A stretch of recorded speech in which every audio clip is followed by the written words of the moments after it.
सर्वप्रथम मला खरं तर राजू म्हणा किंवा प्रशांत म्हणा सगळ्यांचं खूप खूप अभिनंदनही करायचं आणि कौतुकही आहे की तुम्ही मुलं या अशा वेगळ्या पद्धतीने आपल्याच वयाची जी काही मंडळी आहेत त्यांच्यासाठी काहीतरी करू पाहताय आणि त्यांच्यापर्यंत नव्या ज्या काही करिअरच्या वाटा असतील किंवा या सेशनच्या निमित्ताने या जे काही तुम्ही वर्कशॉप एक घेतलं आहे त्याच्या निमित्ताने शिक्षणामधले नवे जे काही बदल असतील ते तुम्ही सगळ्यांपर्यंत पोहोचवण्याचा प्रयत्न करत आहात. तर येस, हॅलो, आवाज येतोय व्यवस्थित? हो सर, आवाज येतोय व्यवस्थित. हा, ओके. सो तर मी मला जो या टॉक साठीचा जो विषय दिलेला आहे तो आहे exciting opportunities in the field of journalism and media. So मी मुळात जशी माझी ओळख करून दिली तसं माझं BSc पर्यंतचं शिक्षण भुसावळला झालेलं आहे. जळगाव जिल्ह्यामधलं भुसावळ हे एक महत्वाचं शहर मानलं जातं आणि तिथून मी पत्रकारितेच्या शिक्षणासाठी म्हणूनच खरं खास पुण्यात आलो होतो आणि सध्या ज्या डिपार्टमेंटमध्ये मी सहाय्यक प्राध्यापक म्हणून काम करतो तिथलाच मी माझे विद्यार्थी आहे. So the thing what I'm talking was like I'm the past student of the same department where I'm currently working as the assistant professor, and that is the Department of Communication and Journalism, Savitribai Phule, Pune University. This department is mainly known for the quality education in the field of journalism, and as the topic given for me is about journalism and media, I'm mainly focusing my talk more about the media which is related to the fact-based working, that is journalism. And as you can see there on screen, what are the points that I'm going to discuss in this particular talk.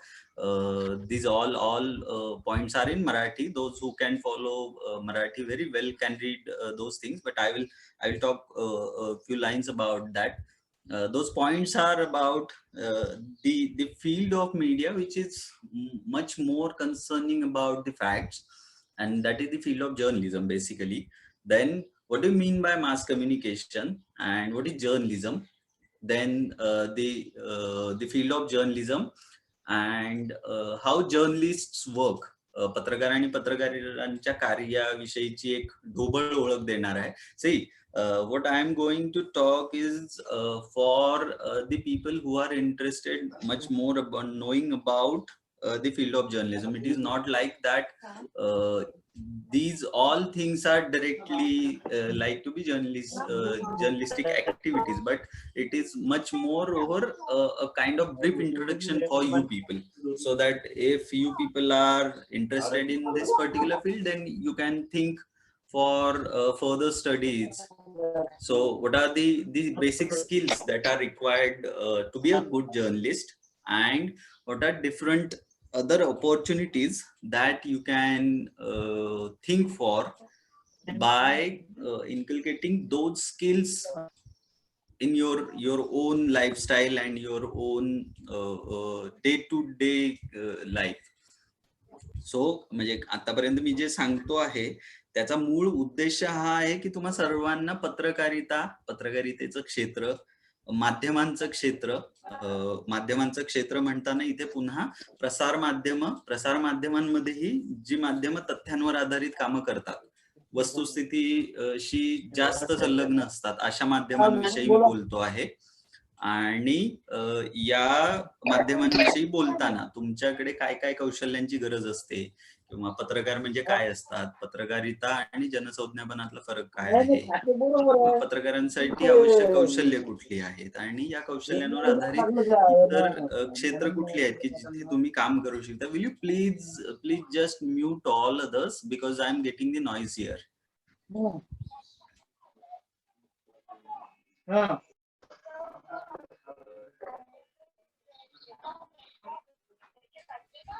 Hello. Okay. This is about the field of media. When you call media, many of people from you will think about television, will think about the newspapers, will think about the radio, the magazines.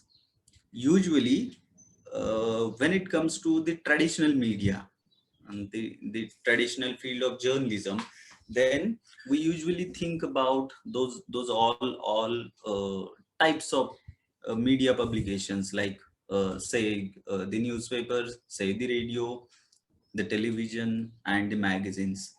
And when it comes to the modern media, the new media kind of thing, then we usually try to talk about the internet based media, the websites, the social media, the kind of environment that we are living currently. The environment that is surrounding us is all about that new media environment. Means if you try to Google something there, then probably something newsworthy, if you want to know more about a particular happening, a last day happening, then it happens that you will find much more links that are directly linked with the content which is available there on newspapers website or television websites. So it is a kind of link between the traditional media and the new media platforms, like those websites, the social media handles, where you can find the content which is made available by those media organizations. Means we need to understand a few basic things, that why media organizations works, what are the basic things, and the further discussion will continue more about those basic roles of media and the field of journalism. But basically we need to understand this basic aspect, that this is not a kind of a field which we can just take it lightly. It is a very serious kind of a field where you need to perform daily, you need to perform hourly, you need to perform second to second. And this is a kind of challenging field where you need to handle those all pressures of deadlines. So means many a times it happens that people try to go into details of the field of media and the field of journalism on a lighter note. But the fact is, this is not that kind of a field which you can just get it on a very lighter note. You need to take it seriously, and we need to study much more things which can be used later for your own journalistic work. So, why we usually think about the field of media? This is a very, very basic question that you people may also have in your mind. And I don't know what you people think about the media, but mainly it happens that people try to think about the media with respect to a particular kind of curiosity, or many times it happens that people don't know what the media is exactly, how media persons work, and how or why, and with which particular skill set, with the help of which kind of particular skill set they work. So a general understanding about the media is we can do anything by using media. Here I have written that particular statement in Marathi as well, that आपल्याला काहीही करता येतं. तुम्ही माध्यमांमध्ये काम करता आहात, तुम्ही पत्रकार झाले आहात, तुम्ही पत्रकारितेकडे येणार आहात, तर मुळात एक अशी समजूत असते आपली की आपल्याला काहीही करता येतं. The fact is somewhat different.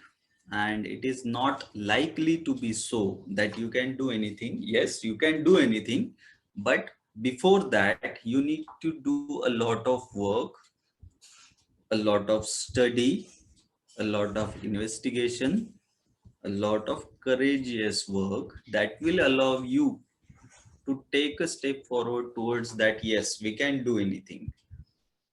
So we need to basically uh, work on those basic aspects, covering those media skills, and what we can say, the basics of journalism means the ethics, the journalistic business, journalistic activities. For these all things we need to have certain skills.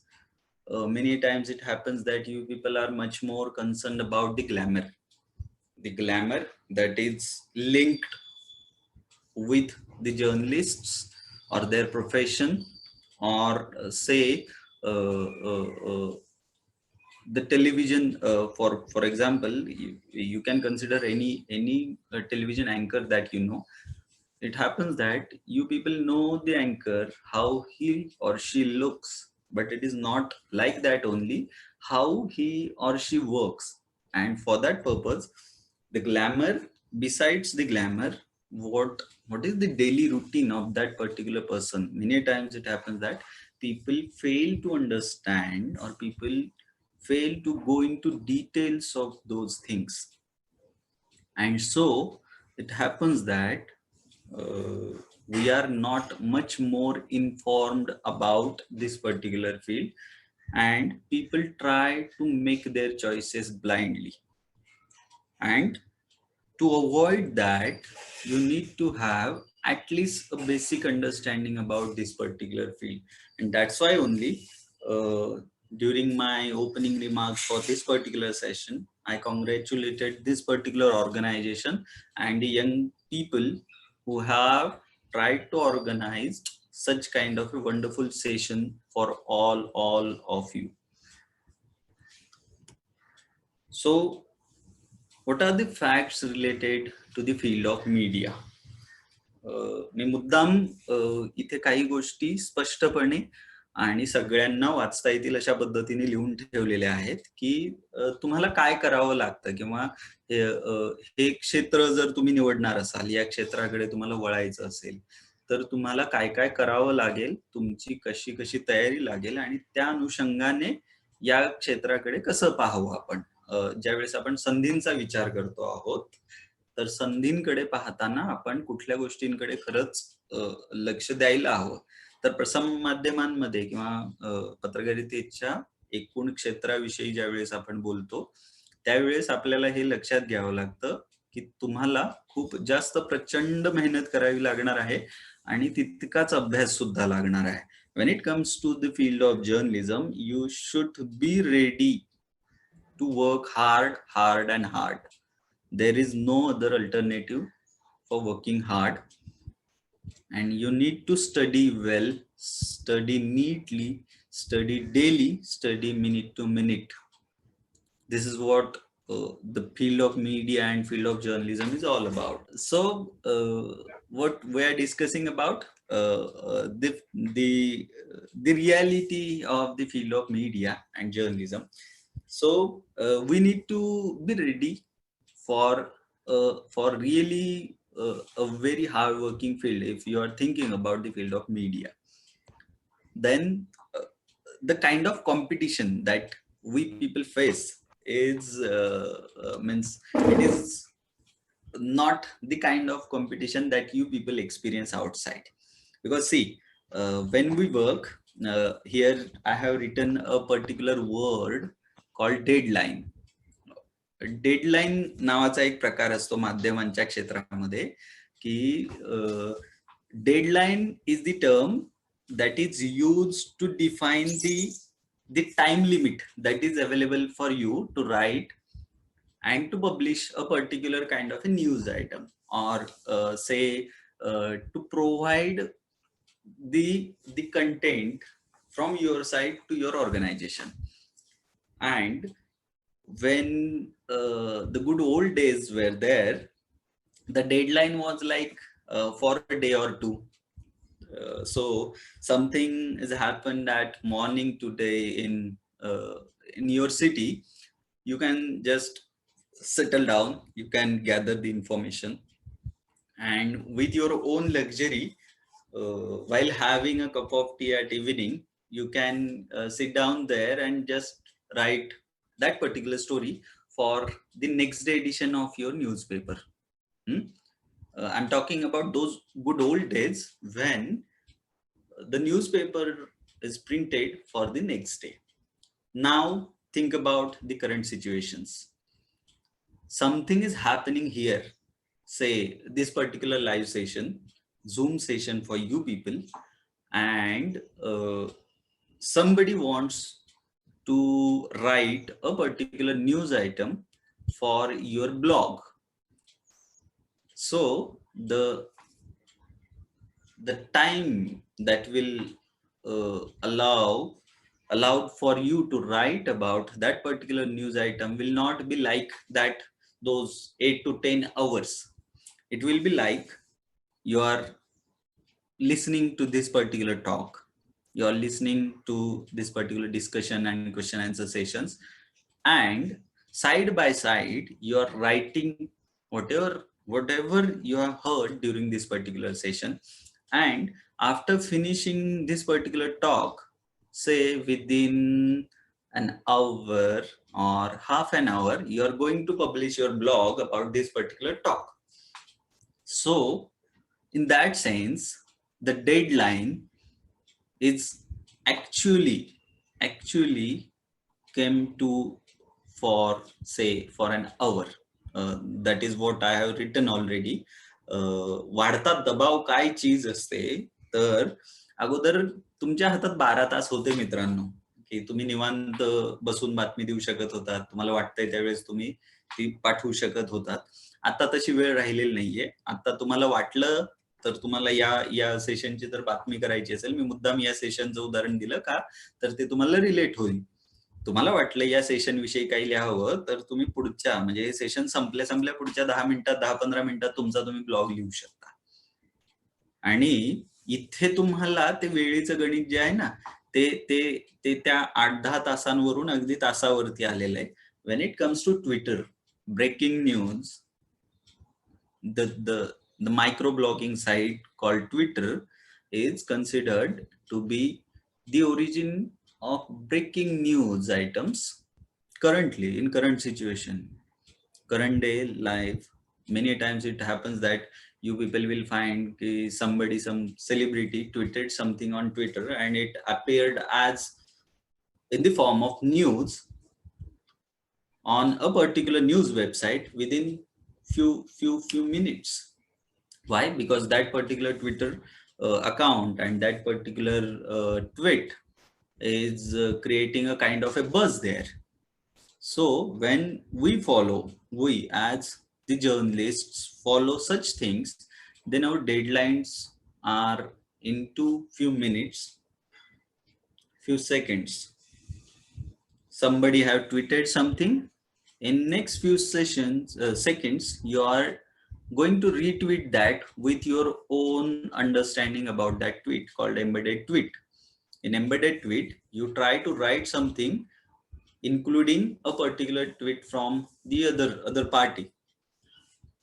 Here, I don't know whether you people are following those Twitter handles or not, but you will find that within few seconds, those celebrity people are witnessing thousands and lakhs of retweets. In that sense, if other news organization is tweeting just before you, then it will be like your big loss, because in that particular trend about that particular case of the news, you will be not the person who have break that news. लक्षात घ्या हे आणि हे जे एक वाढतं एक जे समीकरण आहे की जे नवमाध्यमांमुळे या माध्यमांच्या क्षेत्रामध्ये आलेलं आहे, त्याचा विचार आपल्याकडे कोणीच करत नाही. आणि ही एक वस्तुस्थिती आहे की तुम्हाला अशा प्रकारच्या दबावाला सातत्याने तयार असणारा माइंडसेट तुमचा आत्तापासून डेव्हलप करावा लागतो. हे तुम्हाला आत्ता सांगण्याचं कारणच मुळात हे आहे, की जर तुमची ती मानसिक तयारी असेल, तर तुम्ही या क्षेत्राकडे खूप खुलेपणाने पाहू शकाल. The next thing that is listed here is सातत्यपूर्ण कामगिरी करण्याची एक जबाबदारी. That is the consistency in your on performance, in your on work, and it is the responsibility when you are working as professional journalist.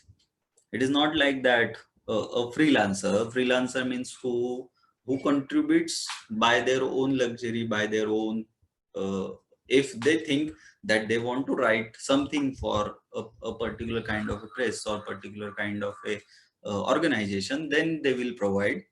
But when it comes to professional journalism, you are bound to write. It is not like that if I wish then I will write it. The profession of journalism is not like that. You need to write and write, and that is your responsibility as the professional journalist. हा एक महत्वाचा भाग आहे. आता जे सांगतो आहे ते तुम्हाला पत्रकार म्हणून तुम्ही आजकाल कदाचित तुमच्यापैकी बरेच जण लिहित असतील. आवड म्हणून लिहिणं मित्रांनो वेगळं असतं, आणि जबाबदारी किंवा सक्तीने लिहिणं हा एक वेगळा प्रकार असतो. तुम्ही ज्या वेळेस व्यावसायिक पत्रकार म्हणून काम करायला सुरुवात करता, त्यावेळेस तुमची संस्था तुमच्याकडून रोज किमान 2 बातम्या, 3 बातम्या, 4 बातम्या अशी अपेक्षा ठेवलेली असते तुमच्या संस्थेने. आणि बातमी मिळवणं ही एक वेगळी प्रक्रिया आहे, आणि बातमी लिहिणं ही एक वेगळी प्रक्रिया आहे. आणि बातमी लिहिण्याची जी प्रक्रिया आहे ना, ती तुमच्याकडून होण्याचीच अपेक्षा असते. तुम्हाला ते टाळता येत नाही. आणि ही जी सक्ती आहे किंवा ही जी एक जबाबदारी असते, ही सातत्यपूर्ण. It is not like that you will be allowed to sit with comfort on the next day, even if you have produced say 5 news items today, and you are expecting that okay, I will not going to work for tomorrow. It will not happen, because your bosses will definitely going to ask, bhai aaj kya de rahe ho? So bhai aaj kya de rahe ho, it means that what is the news for today from your side, what you are going to work for, what are your story ideas, how you will produce the news items for today. So this is the responsibility of a professional journalist, to work in such scenarios. The next thing is to make sure that you are there with the organization by upgrading yourself as per the organizational needs and the needs for your own field of journalism. That is the basic need. See, in any other field you will definitely need this particular kind of a quality, and this is the same quality that you will need in the field of journalism. Rest of all whatever I had talked up till now, those are very much different kind of the facts that are not there in those other fields. Kind of deadline pressures, or say the basic need to be updated. Here you will not be allowed to say like I will not work for this particular subject, say crime. In journalism you are expected to be the jack of all with a particular quality of master of one.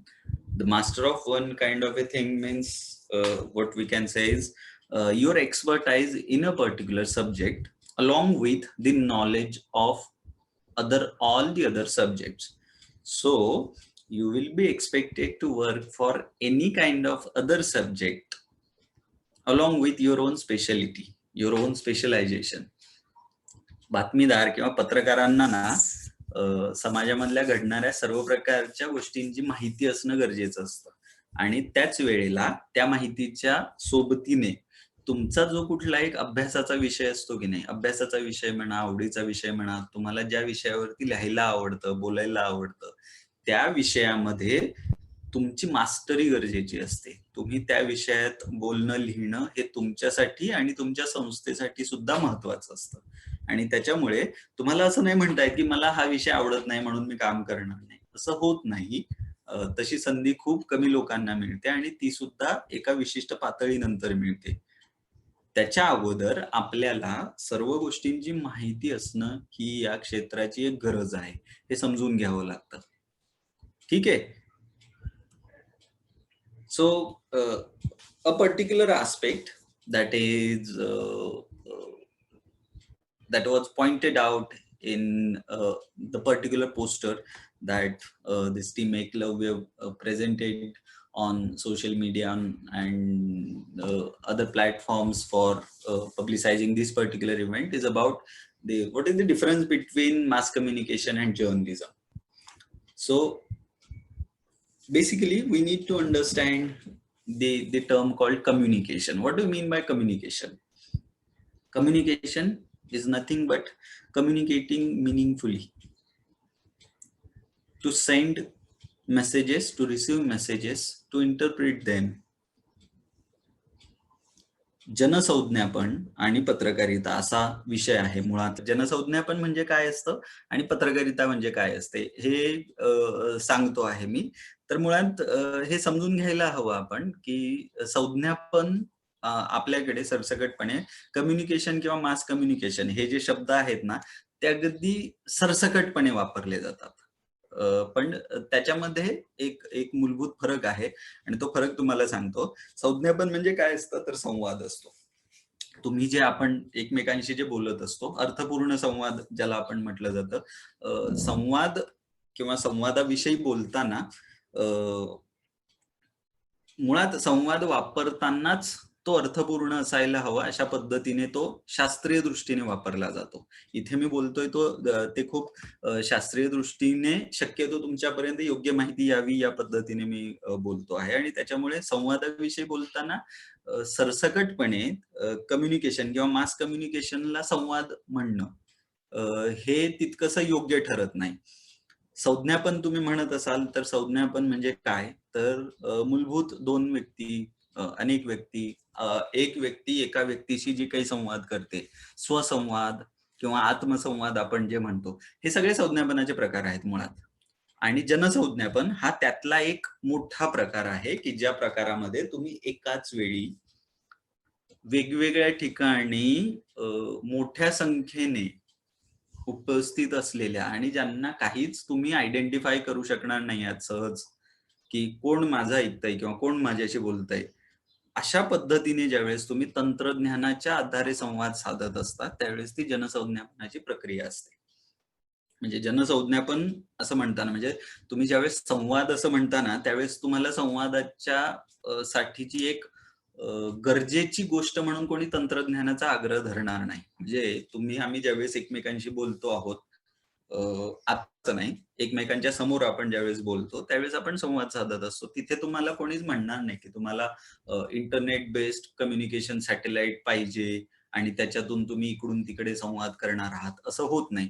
पण ज्यावेळेस television सारखं माध्यम तुम्ही consider करता आणि त्याच्या आधारावरती तुम्हाला खूप मोठ्या प्रमाणावरती जनसमुदायाशी संवाद साधायचा असतो. त्यावेळेस बाय डिफॉल्ट तुम्ही तंत्रज्ञानाच्या आधाराने ते करता आणि त्यावेळेला तुम्ही संवाद या एका मूलभूत गोष्टीकडून जनसंवादाकडे गेलेले असता. आणि मास कम्युनिकेशन ज्यावेळेस आपण म्हणतो त्यावेळेस मास म्हणजे जन नावाची एक कल्पना त्याच्यामध्ये येते की ज्याच्यामध्ये जन कोण आहेत हे आयडेंटिफाय करणं आपल्याला खूप अवघड जातं. कुठल्या प्रकारची लोक आहेत, कोण आहेत, ते कुठे आहेत. म्हणजे ज्यावेळेस तुम्ही इंटरनेटवर आधारलेल्या संवादाविषयी बोलाल त्यावेळेस तुमचा एखादा मित्र आत्ताच्या घडीला महाराष्ट्रातल्या एखाद्या खेड्यात असतो, दुसरा कोणीतरी US मध्ये बसलेला असतो, तिसरा कोणीतरी रशियात असेल, चौथा कोणीतरी ऑस्ट्रेलियात असेल. हे तुम्ही करताना ज्यावेळेस तुम्ही तंत्रज्ञानावरती आधारलेले असतात त्यावेळेस तुम्ही जनसंवादाच्या क्षेत्रामध्ये जनसंज्ञापनाच्या क्षेत्रामध्ये पाऊल ठेवलेलं असतं हे लक्षात ठेवायचं. या क्षेत्राची एक मूलभूत गरज असते. ज्यावेळेस तुम्ही प्रोफेशनली या गोष्टींचा विचार करत असता त्यावेळेस तुमच्याकडे प्रशिक्षित मनुष्यबळ हवं. तुम्हाला किमान काही बेसिक गोष्टी वापरण्याचं एक एक कौशल्य तुमच्याकडे यायला हवं आणि त्या कौशल्यासाठी तुम्हाला त्या पद्धतीचं ट्रेनिंगही मिळायला हवं. ही जनसंज्ञापनाची म्हणून एक जी काही एक मूळ संकल्पना आहे आणि त्या संकल्पनेला धरून आपण पत्रकारितेचा ज्यावेळेस विचार करणार आहोत, त्यावेळेस या गोष्टींचा एक आपल्या डोक्यात एक एक क्लिअर पिक्चर असणं गरजेचं आहे.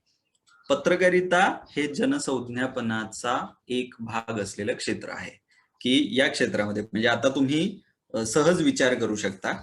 जे काही मुद्दे सांगितले तुम्ही बघा ना आता तुम्ही जर समजा एखादा न्यूजपेपर चालवत असाल, तर ते न्यूजपेपर कोण वाचतं? याची तुम्हाला सहज माहिती मिळू शकते का? किंवा ते कोण-कोण वाचू शकत असेल? कोणापर्यंत ते पोहोचत असेल? तर सहजासहजी तुम्हाला ही माहिती नसते. म्हणजे तुम्ही ज्यावेळेस एक बातमीदार म्हणून काम करत असता, त्यावेळेस तुम्हाला माहिती नसतं, की उद्या तुमची बातमी कोण वाचणार आहे. कदाचित असं होऊ शकतं, की अगदी ती मुख्यमंत्र्यांनीही वाचलेली असते आणि आपल्या गल्लीतल्या एखाद्या पांढरपेवाल्यानेही ती बातमी वाचलेली असते. इतकी वाईड रेंज आहे आणि हे सगळं जनसंज्ञापनाच्या आधारे शक्य होत असतं. पत्रकारिता याच क्षेत्राचा खूप जास्त वापर करून घेत जे काही मूळ आशय निर्मितीचं काम आहे ते लोकांपर्यंत पोहोचवत असतं. पत्रकारितेची जी काही मूळ कामं आहेत, इथे मी म्हटलेलीच आहेत ती. पत्रकारिता काय करते हे जर कोणी तुम्हाला विचारलं तर साधं सोपं उत्तर आहे. आम्ही सांगतानाच हे सांगतो, की आपलं मूळ काम काय आहे तर लोकांना माहिती देणं, लोकांना शिक्षित करणं आणि लोकांची करमणूक करणं. ही 3 मूळ उद्देश असतात. When it comes to journalism और mass communication. To inform, to educate and to entertain. संपलं. पत्रकार काय करतात हे जर कोणी विचारलं तर साधं सोपं उत्तर आहे. ते लोकांना माहिती देतात. ते लोकांना नव्या-नव्या विषयीची माहिती देऊन त्यांचं लोकशिक्षणाचं काम करणं आम्ही म्हणतो.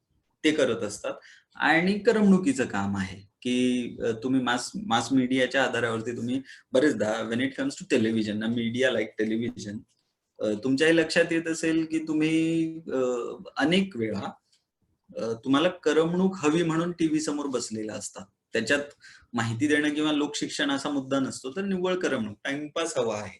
त्यावेळेस तुम्ही टीव्ही समोर बसलेले आहात.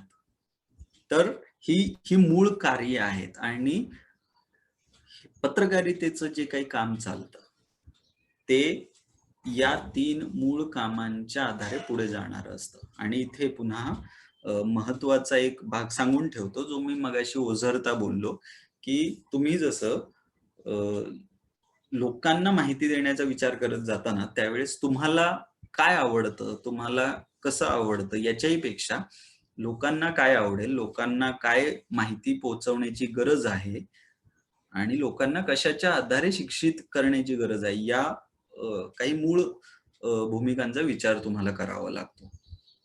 आणि हे सगळं सुरू असताना, हे सगळं करत असताना मला वाटलं म्हणून मी हे केलं, तर पत्रकारितेच्या एकूण क्षेत्रामध्ये मला वाटलं किंवा मी असा विचार केला म्हणून अशाला किंमत नसते. तर तुम्हाला मगाशी जे वरती सुद्धा मेन्शन केलंय, की तथ्यांवर आधारित. म्हणजे तुम्हाला काय वाटतं याच्यापेक्षा आकडेवारी काय सांगते किंवा तुम्हाला काय वाटतं याच्यापेक्षा एखादा नेता त्याच्या स्टेटमेंटमध्ये काय बोलला आहे. तुम्हाला काय वाटतं याच्यापेक्षाही पोलिसांनी रेकॉर्डवरती काय लिहिलं आहे, ते तुम्ही बातमीत लिहिणं, ते लोकांपर्यंत पोहोचवणं, ही पत्रकारितेची गरज असते. फॅक्ट बेस्ड काम ज्यावेळेस आपण म्हणतो, त्यावेळेस फॅक्ट्स गोळा करणं, तथ्य गोळा करणं, ती गोळा करून त्याची माहिती लोकांना देणं, तथ्यांच्या आधारावरती लोकांचं शिक्षण करणं, हे काम पत्रकार करत असतात. आता पत्रकार म्हटलं, की पत्रकारांचे वेगवेगळे प्रकार असतात. बातमीदार असतात, अ, ज्याला इंग्रजीमध्ये रिपोर्टर म्हटलं जातं. सब एडिटर असतात, ज्यांना उपसंपादक म्हटलं जातं. अँकर असतात. अँकर म्हणजे तुमचे टीव्हीवरती जे लोक तुम्ही पाहता, की जे माहिती सांगत असतात, माहिती देत असतात, बोलत असतात, वेगवेगळ्या बातम्या सांगत असतात, ती लोक. त्यांना वृत्तनिवेदक मराठीमध्ये म्हटलं जातं. पेपरमध्ये बरेचदा तुम्ही प्रतिनिधी वगैरे वाचत असाल. मला माहिती नाही तुम्ही लोक किती पेपर वाचता किंवा कशा पद्धतीने वाचता. प्रतिनिधी वगैरे म्हटलं जातं. तर ही सगळी पत्रकारांची काय आपण एक हायरार्की म्हणतो की नाही, की वेगवेगळी पदं असतात. कोण मोठं, कोण छोटं हे त्यांच्या पदांच्या आणि जबाबदाऱ्यांनुसार ते ठरवलं जातं. तर अगदी एक ढोबळ ओळख तुम्हाला सांगतो, की पत्रकारितेमध्ये 2 प्रकारची लोकं काम करत असतात. एक बातम्या गोळा करणारी लोकं असतात, की जी बाहेर भरपूर फिरतात, भरपूर लोकांशी बोलतात, लोकांकडून वेगवेगळी माहिती गोळा करत असतात आणि ती माहिती आपल्या संस्थेपर्यंत पोहोचवत असतात. लिहून देतात, ईमेल करतील किंवा तिथे त्या ठिकाणच्या सिस्टम्स असतात. त्या सिस्टम्समध्ये टाकतात. हे लोक बातमीदार किंवा रिपोर्टर या गटातले असतात. ही जी काही माहिती या रिपोर्टर्स किंवा बातमीदारांनी गोळा करून संस्थेमध्ये दिली आहे की नाही, ती संस्थेमध्ये आल्यानंतर आपल्या संस्थेच्या धोरणांनुसार त्याच्यावरती शुद्ध लेखनाची कामं करणं म्हणा, शुद्ध लेखन तपासणं, आपल्या गरजेनुसार, आपल्या शब्दमर्यादेमध्ये म्हणजे इथे अजून एक महत्त्वाचा भाग सांगतो तुम्हाला. बातम्या किंवा लेख लिहिले जातात त्यावेळेस ते किती शब्दांमध्ये हवेत याचं एक गणित बातमीदारांना लक्षात ठेवावं लागतं. म्हणजे तुम्हाला वाटलं म्हणून एक 350 शब्दांचा निबंध लिहिला असं चालत नाही. म्हणजे 350 म्हणतानाही ती सुद्धा शब्दमर्यादा खूप जास्त होऊन जाते. म्हणजे तुम्ही लोक कधीच शब्दमर्यादेचा अजून विचार केला असेल, नसेल माहिती नाही. पण जर तुम्ही पत्रकारितेचा विचार करत असाल, तर कधीतरी एक छान एक्सरसाइज करा तुमचा तुम्ही. पेपरमध्ये छापून आलेल्या ज्या बातम्या असतात ना, सिंगल कॉलम म्हणजे एक फक्त उभी जी बातमी छापून आली, त्या बातमीमध्ये किती शब्द आहेत? पहिल्या पानावरती मेन बातमी असते, एक महत्त्वाची सगळ्यात वरती छापलेली असते. त्या बातमीमध्ये किती शब्द आहेत? एखादी बातमी जी फोटोच्या शिवाय लावलेली आहे, त्यात किती शब्द आहेत? आणि फोटोसह लावलेली बातमी, त्यात किती शब्द आहेत? याचं कधीतरी एक गणित स्वतःचं स्वतः मांडून पहा. तुम्हाला खूप इंटरेस्टिंग माहिती मिळेल. कारण पत्रकार लोक जे काही काम करत असतात ना, ते या शब्दांच्या गणितांमध्ये खेळत असतात. मोजक्या शब्दांमध्ये खूप जास्त माहिती सांगणं हा प्रिंट मीडिया म्हणजे ज्याला आपण मुद्रित माध्यम म्हणतो मराठीमध्ये, प्रिंट मीडियासाठी ही एक खूप मोठी गरज असते आणि त्याच्यामुळेच तुम्ही कधी-कधी जर पेपरमध्ये बातम्यांचे मथळे वाचत असाल, मथळे म्हणजे हेडलाईन्स. ज्यावेळेस तुम्ही खूप कॅची, खूप इंटरेस्टिंग हेडलाईन वाचताना ते देण्यासाठी खूप जास्त कौशल्य लागतं. त्याच्यासाठी तुमची भाषेवरती खूप चांगली पकड लागते. भाषेचं सौंदर्य, भाषा वेगवेगळ्या पद्धतीने भाषा वापरण्याची शैली तुमच्याकडे लागते.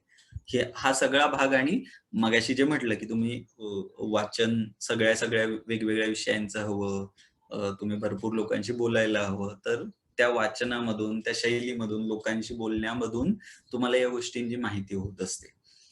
बरेचदा आपल्या इकडे उपसंपादक म्हटलं, की संपादक हा सगळ्यात वरचा असतो, उपसंपादक म्हणजे त्याच्या खालचा असं समज आहे. मला माहिती नाही तुम्हा लोकांमध्ये तो समज कितपत पसरलेला आहे.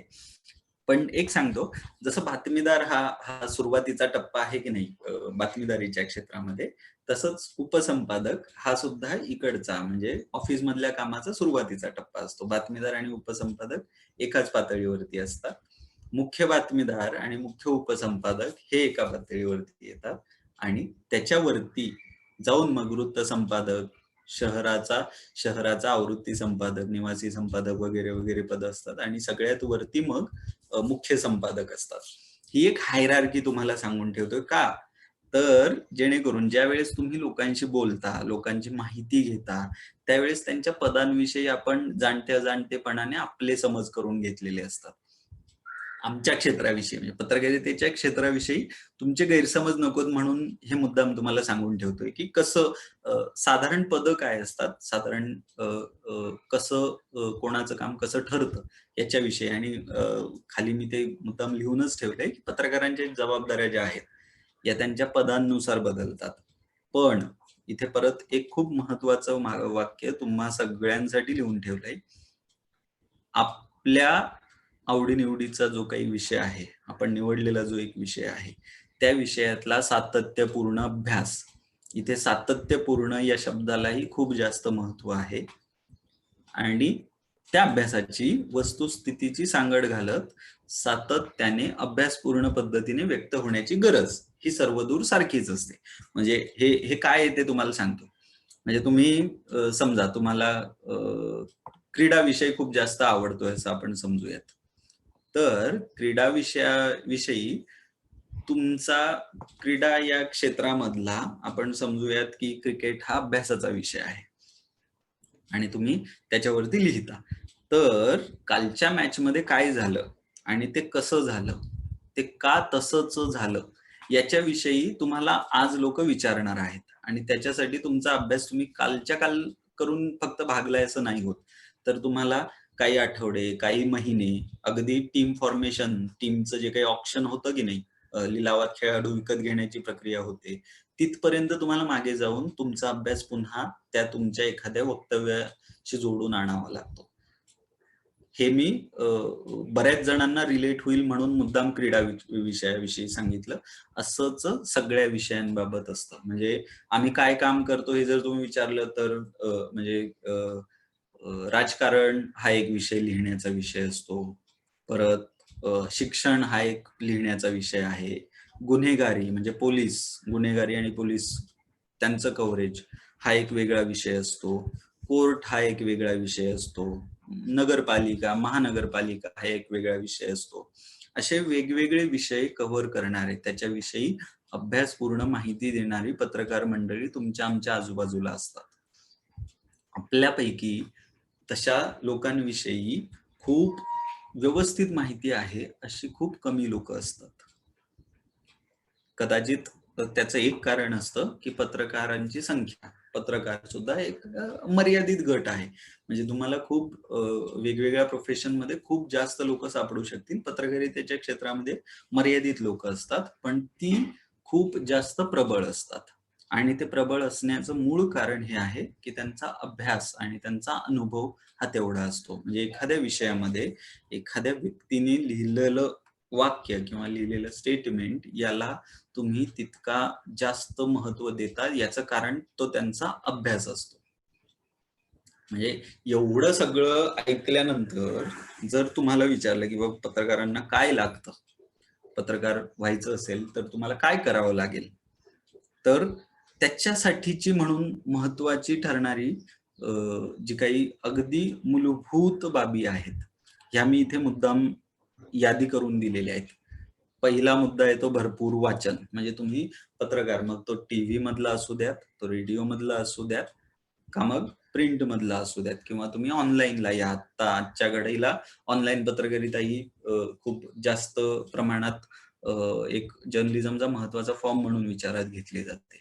अशा वेळेला तुमचं भरपूर वाचन हवं. त्याच्यात वेगवेगळे विषय, त्या विषयांचे वेगवेगळे घटक, उपघटक हे आपण वाचलेले हवेत. त्यांची आपल्याला माहिती हवी. आणि तसं जर नसेल तर किमान अशी माहिती कोणाकडून मिळू शकेल अशा लोकांची आपल्याला माहिती हवी. अशा लोकांना आपण जनरली सोर्सेस म्हणतो, सूत्र म्हणत असतो. लिहिण्याची आवड हवी. म्हणजे तुम्हाला पत्रकारितेत यायचं आणि लिहिता येत नाही असं असेल तर अवघड असतं. म्हणजे तुम्हाला लिहिता यायला हवं. फक्त लिहिणं असं न राहता ते व्यक्त होणं असतं. म्हणजे आपण एखाद्या विषयावरती किती चांगल्या पद्धतीने व्यक्त होतोय किंवा व्यक्त होऊ शकतोय, ही तुमची आमची पत्रकारितेसाठीची एक गरज असते. आपल्याला पत्रकारिता करायचंय तर आपल्याला चांगल्या शब्दांमध्ये, चांगल्या भाषेमध्ये, लोकांना समजेल अशा पद्धतीच्या भाषेमध्ये, म्हणजे असं नसतं की चांगली भाषा म्हणजे अवघडच हवी. प्रचंड अवघड, प्रचंड बोजड शब्द वापरले म्हणजे तुम्ही चांगले पत्रकार होऊ शकता, असं जर कोणाला वाटत असेल तर तसं नसतं. सगळ्यात अवघड काय असेल पत्रकारितेमध्ये समजलं जातं ते, तर साधं सोपं लिहिणं. एखादी बातमी एक 20-25 शब्दामध्ये सांगणं ही खूप अवघड गोटीतली गोष्ट असते. का? तर तुम्ही जे काही अनुभवलेलं असतं ना त्याच्यासमोर, ते म्हणजे 1000 शब्दांमध्येही तुम्ही लिहू शकता आणि तेच तुम्हाला पत्रकारितेची गरज म्हणून मोजक्या शब्दांमध्ये सांगायचं असतं. तर लिहिण्याची आवड हवी, लोकांना भेटण्याची, लोकांमध्ये राहण्याची, महत्वाचं म्हणजे त्यांचं म्हणणं ऐकून घेण्याची सवय पाहिजे आपल्याला. बरेचदा काय होतं, आपण भेटतो लोकांना, लोकांमध्ये राहत असतो, पण आपल्याला लोकांचं म्हणणं ऐकून घेण्याची सवय नसते. पत्रकारितेमध्ये लोकांचं म्हणणं ऐकून घेण्याला खूप जास्त महत्व असतं. तुम्ही ऐका. लोकांना जर तुम्ही ऐकलं तर तुम्हाला लोकांचे प्रश्न, लोकांच्या समस्या, त्यांना पुढे जाऊन काय हवंय, त्यांना काय वाटतं हे समजून घेऊ शकतो. आणि ते आपल्याला त्यांच्या शब्दांमधून आपल्या शब्दांमध्ये मांडायचं असतं. आणि डेव्हलपमेंट कम्युनिकेशन सारखा विषय असेल, की जिथे आम्ही म्हणतो, की तुम्ही लोकांचे जे काही मुद्दे आहेत, ते लोकांच्या शब्दांमध्येच मांडा. लोकांचे शब्द आणि तुमचे शब्द याच्यातही फरक पडू शकतो आणि अशा वेळी लोकांना जे काही वाटतं, ते लोकांच्या शब्दांमध्ये मांडता यायला पाहिजे. फिरण्याची आवड पाहिजे. कोणत्याही परिस्थितीत कार्यरत राहण्याची तयारी हवी. म्हणजे पत्रकारिता तुम्ही करता आहात म्हणजे तुम्ही फक्त एसी ऑफिसेसमध्ये बसलेला असाल, असं होत नाही. परिस्थिती बदलत राहते. तुम्हाला फील्डवरती जायची गरज पडली म्हणजे बाहेर जायचंय आणि तुम्ही विचार केलात, की "अरे बापरे! आज ऊन आहे, मग काय बातमी मिळायची? आपण कसं बाहेर जायचं?" तर हे चालत नाही. तुम्हाला नवं तंत्रज्ञान चटकन स्वीकारून त्याच्यावरती तुमचं म्हणून जे काही काम आहे ते करण्याची एक तयारी लागते. आणि या सगळ्या गोष्टी जर तुमच्याकडे असतील, तर कदाचित तुम्ही पत्रकारितेसारख्या क्षेत्रासाठी उत्तम उमेदवार ठरू शकता. तुम्हाला नोकरी मिळेलच असं मी म्हणत नाहीये. तुम्ही उत्तम उमेदवार ठरू शकता. मगाशी म्हटलं तसं तुम्हाला मग स्पर्धा आहे. तुम्हाला बाकीचे सगळे जे काही पॅरामीटर्स आहेत, तुमचा अभ्यास आहे. या सगळ्या गोष्टींमध्ये तुम्हाला तुम्हाला स्वतःला सिद्ध करावं लागतं आणि त्याच्यानंतर पुढच्या काळात कदाचित तुम्ही पत्रकारितेसाठीचा विचार करू शकता. हे म्हणजे फक्त पत्रकारिता असं सांगणं माझ्यासाठी कदाचित चुकीचं ठरू शकतं. आणि म्हणून मी मुद्दाम म्हणजे पत्रकारितेच्या पलीकडची काय-काय क्षेत्र आहेत, की जी तुम्ही या सगळ्या कौशल्यांच्या आधारावरती तुम्हाला करिअरच्या संधी म्हणून विचार करू शकता. तर अशा क्षेत्रांची इथे मी यादीच देऊन ठेवली आहे. स्क्रिप्ट रायटिंग असेल, टेक्निकल रायटिंग असेल, कंटेंट रायटिंग असेल, सोशल मीडिया मॅनेजमेंट असेल, पॉलिटिकल कन्सल्टन्सी असेल, कॉर्पोरेट कम्युनिकेशन असेल, पब्लिक रिलेशन जनसंपर्क आपण म्हणतो, सरकारी प्रसिद्धी खातं असतं, तिथल्या नोकरी असतील, इंडियन इन्फॉर्मेशन सर्व्हिसेस आहेत म्हणजे जसं आपल्याकडे या केडर आहेत ना, आय-ए-एस आहे, म्हणजे इंडियन इन्फॉर्मेशन सर्व्हिस, तर ही म्हणजे माहिती जनसंपर्क संचालनालय झालं, जे राज्य सरकारचं आहे आणि केंद्र सरकारचं ज्यावेळेस तुम्ही पी-आय-बी सारखं खातं विचारात घेता, त्यावेळेस तुम्हाला इंडियन इन्फॉर्मेशन सर्व्हिसेस सारखा विचार करावा लागतो. त्यांच्यासाठीच्या वेगळ्या परीक्षा असतात. स्वयंसेवी संस्थांसोबतचं काम असू द्यात, जाहिरातीचं क्षेत्र असू द्यात किंवा आशय तयार करणाऱ्या, आशयविषयक सेवा पुरवणाऱ्या संस्था. तो आशय कोणत्याही प्रकारचा असू शकतो. अगदी लिखित शब्दांपासून आजकाल व्हिडिओ इंटरव्ह्यू, छान व्हिडिओ एडिट करून देणाऱ्या संस्थांपर्यंत. असं सगळं काही तुमच्या समोर ओपन आहे. जर तुम्ही बेसिक स्किल्स जी आहेत ना पत्रकारितेसाठी लागणारी, ती स्किल्स अक्वायर केलेली असतील आणि त्या स्किल्सच्या आधारावरती तुम्ही काही काळ अनुभव घेतला असेल, तर तुम्हाला या सगळ्या गोष्टी सहज ओपन होणाऱ्या गोष्टी आहेत. म्हणजे बरेच जण काय क्रिएटिव्ह रायटिंग करतात. क्रिएटिव्हमध्ये मग अगदी तुम्ही म्हणजे मी मुद्दाम तथ्यांवर आधारलेल्या क्षेत्राविषयीच बोललो, का तर ती आमची मास्टरी आहे. पण तुम्ही ज्यावेळेस कल्पक आशय निर्मिती करणाऱ्या क्षेत्रांविषयी ज्यावेळेस बोलता, त्यावेळेस तुम्ही फिल्मविषयी बोलू शकता. तुम्ही म्हणजे टीव्ही सीरियल्स आहेत त्यांच्याविषयी बोलू शकता. तर तिथेही तुम्हाला जी डेडलाईन्सची प्रेशर मी म्हणालो किंवा तुम्हाला कमी वेळेत जास्त आशय देण्याचं एक कौशल्य लागतं, ते कौशल्य मी म्हणालो.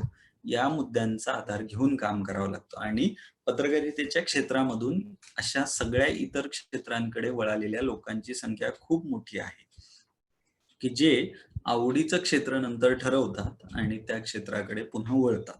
त्याच्यासाठी जी मूळ पायाभरणी जी आहे, ती काही काळ माध्यमांच्या, प्रसिद्धी माध्यमांच्या पत्रकारितेच्या क्षेत्रामध्ये काम करून त्यांनी ती ती एक स्वतःकडे एक कमांड मिळवलेली असते आणि त्याच्या आधारावरती ते स्विच करतात. म्हणजे जॉब बदलून जाणं त्यांच्यासाठी सहज शक्य होतं.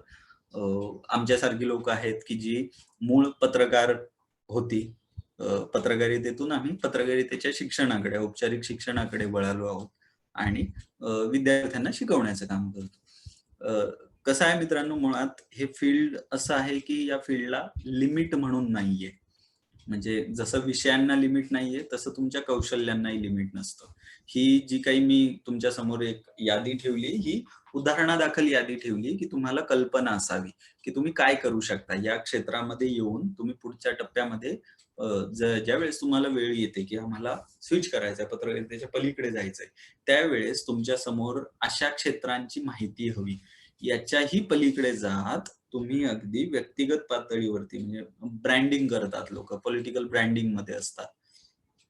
मोठमोठ्या लोकांसाठी म्हणून प्रसिद्धी प्रमुख म्हणून कामं करत असतात. अशा सगळ्या ठिकाणी ना तुम्हाला बेसिक एक नॉलेज लागतं. ते म्हणजे पत्रकारितेचं नॉलेज लागतं. आणि पत्रकारितेचं नॉलेज म्हणतानाही आम्ही पत्रकारितेमध्ये काय करत असतो म्हणजे ही काही शेवटची वाक्य बोलतो आहे मी, की जी खूपच जास्त महत्त्वाची म्हणून मी तरी मानतो, की तुम्ही पत्रकारितेमध्ये काय शिकत असाल ना, तर बाकी काही शिकत नाही. तुम्ही पत्रकारितेमध्ये माणसं वाचायला शिकता. माणसं वाचणं हा पत्रकारितेमधला एक मूळ गुणधर्म आहे.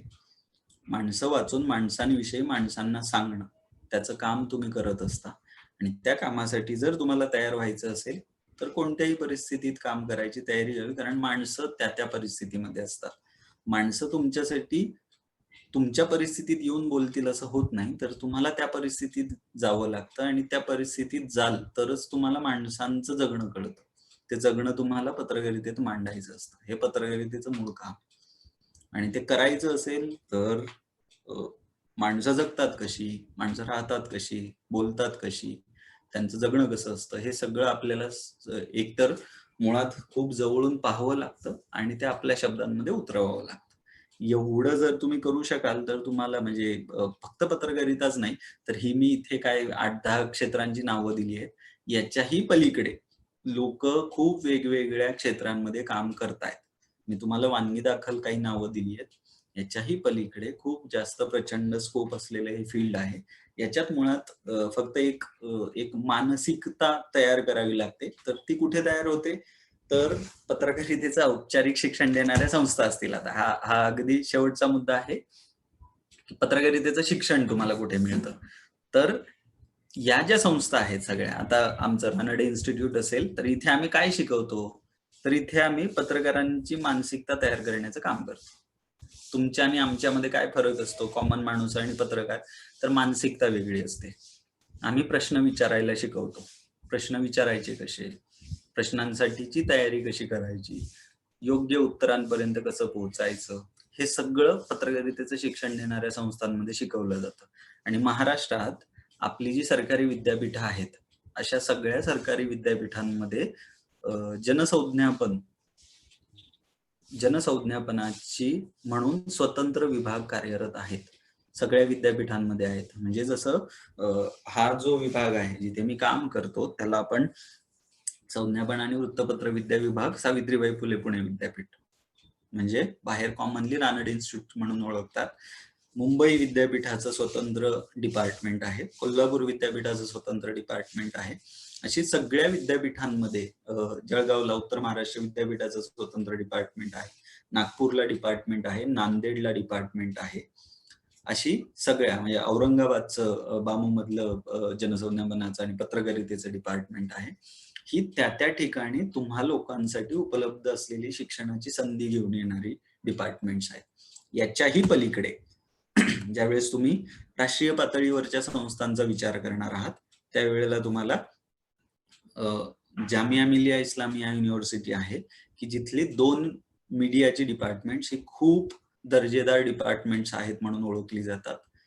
तिथे ए.जे.के मीडिया स्कूल आहे, की जिथे पत्रकारिता आणि पत्रकारितेच्या रिलेटेड कोर्सेस चालवली जातात आणि दुसरं आहे ते ते सेंटर फॉर कल्चरल स्टडीज आहे. तर तिथे cultural media and development studies तर तिथे माध्यमांचं संशोधन आणि माध्यमांच्या संशोधनाशी संबंधित क्षेत्रांचा अभ्यास असं चालतं. आय-आय-एम-सी म्हणून सरकारी संस्था आहे. आय-एम-सी चे म्हणजे माझी जर माहिती चुकीची नसेल तर आता 7 आय-एम-सीज आहेत, देशभरात आहेत. आणि आय-एम-सीला जर तुम्ही गेलात तर तिथे डिप्लोमा कोर्सेस आहेत. जसं आपल्याकडच्या विद्यापीठांमध्ये पदवी मिळते तसं अजून IMC मध्ये पदवी नाही सुरू झालेली. त्यांचे प्रपोजल्स आहेत पदवी सुरू करण्यासाठीचे, पण अजून पदवी नाही सुरू झालेली. पण तिथे तुम्हाला पदव्युत्तर पदविका म्हणजे डिप्लोमा जे म्हणतो आपण, पोस्ट ग्रॅज्युएट डिप्लोमा, ते कोर्सेस अवेलेबल आहेत. हे भारतभरातलं सरकारी संस्थांविषयी झालं. खाजगी संस्थांमध्ये बोलायचं तर तुम्हाला ACJ आहे, चेन्नईला आहे. परत सिम्बायोसिस झालं. सिम्बायोसिस मध्ये तुम्हाला वेगवेगळे कोर्सेस आहेत. पत्रकारिताच असं म्हणणार नाही मी, पण मास कम्युनिकेशन म्हणजे जनसंज्ञापनाशी रिलेटेड वेगवेगळ्या फील्ड्स साठीची वेगवेगळे कोर्सेस आहेत. अर्थात तुम्ही ज्यावेळेस खाजगी संस्थांचा विचार कराल त्यावेळेस तुम्हाला फी स्ट्रक्चरही त्यांचा विचार करावं लागतं.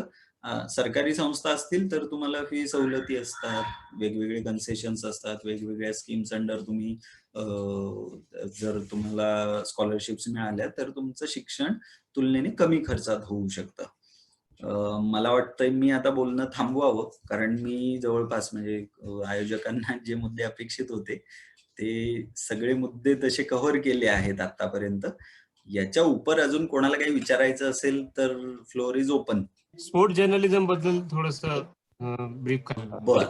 अंकुश विचारला एक, हा. स्पोर्ट जर्नलिझम वरती काही डिस्क्रिप्टिव्हली अजून माहिती मिळेल का म्हणून. बर. आता बघा, स्पोर्ट्स जर्नलिझम हा जो एक भाग आहे ना, तो तुम्ही मूळ पत्रकारितेमध्ये एंट्री करतानाच जर तुम्हाला लक्षात आलं की तुमचा इंटरेस्ट हा स्पोर्ट्स मध्ये आहे, तर तुम्हाला काही ठिकाणी त्याचे स्पेशलाइज्ड कोर्सेसही उपलब्ध आहेत. म्हणजे आता आमच्या डिपार्टमेंटला म्हणाल तर आमच्या डिपार्टमेंटला स्पोर्ट्स जर्नलिझम हा मास्टर्सच्या 4थ्या वर्षाला एक ऑप्शनल सब्जेक्ट म्हणून विषय शिकवला जातो. आणि स्पोर्ट्स जर्नलिझमचा विचार करताना मुळात तुम्हाला सगळ्या खेळांविषयीची बातमीदारी असं एक ढोबळ स्वरूप असतं. आणि जर तुम्ही माध्यमांचा विचार कराल तर माध्यमांमध्ये जे विषय मूळ खूप जास्त प्रमाणावरती चर्चेला घेतले जातात त्याच्यातला एक महत्वाचा भाग म्हणून स्पोर्ट्सचा विचार केला जातो. जेव्हा जर एखाद्याला कोणाला आवड असेल स्पोर्ट्स जर्नलिझम मध्ये काम करायचं आहे तर तुम्ही लोक आत्तापासून मुळात स्पोर्ट्स विषयी वाचायला सुरुवात करा. स्पोर्ट्स कसं लिहिलं जातं, कुठले कुठले स्पोर्ट्स खूप जास्त मोठ्या प्रमाणावरती लिहिले जातात आणि त्याच्याविषयी आपल्याकडे कोण कोण लिहिणारी लोक आहेत याची मुळात माहिती घ्या. हे माहिती घेताना तुम्हाला काय समजू शकेल तेही सांगतो. स्पोर्ट्स लिहिण्याची एक शैली असते. ती शैली काय आहे, कोण कुठल्या शैलीमध्ये लिहितं, कशा पद्धतीने ते मांडलं जातं. कालची मॅच अगदी जर खूप आता बातम्यांचे जर विषय घेतले तुम्ही तर परवा अगदी काय तो सूर्यप्रताप यादव असेल, काय यादव आणि विराट कोहली, त्याची जी काही ग्राउंडवरती जे काही झालं त्यावेळेसची बातमी तुमच्यापैकी किती जणांनी वाचली मला माहिती नाही, पण तशा पद्धतीच्याही बातम्यांचा तुम्हाला विचार करावा लागतो. स्पोर्ट्स म्हणजे फक्त तुम्ही स्पोर्ट्स स्पोर्ट्स स्पोर्ट्स असा विचार करून नाही होत, तर तुम्हाला स्पोर्ट्सच्या अनुषंगाने आता क्रीडा क्षेत्राविषयीचं अर्थकारण, क्रीडा क्षेत्रामधलं राजकारण, क्रीडा क्षेत्र आणि नव्या संधी या सगळ्या मुद्द्यांचा विचार करावा लागतो. आणि अशा सगळ्या मुद्द्यांचा विचार करताना म्हणजे तुम्ही फक्त लोकल स्पोर्ट्स पुरतं मर्यादित नाही राहत किंवा पुणे मुंबईतल्या होणाऱ्या स्पर्धा इतक्या पुरतं तुमचं मर्यादित विश्व नसतं, तुम्ही थेट ऑलिम्पिक पर्यंत जाऊन पोहोचता. तर तुम्हाला मुळात अभ्यास करताना स्पोर्ट्स जर्नलिझमचा अभ्यास करायचा आहे, तुम्हाला स्पोर्ट्समध्ये इंटरेस्ट असेल तर वाचण्यापासून सुरुवात करा आणि पुढे जात जात जात जात त्यातला एक स्पोर्ट्स की जो तुम्ही लिहाल, तुम्हाला आवडतो फक्त तुम्हाला आवडतो असं नाही, तर लोकांनाही तुमच्याकडून समजून घ्यायला आवडतो, अशा फील्ड विषयी तुम्हाला स्पोर्ट्स जर्नलिझम मध्ये भरपूर माहिती मिळेल.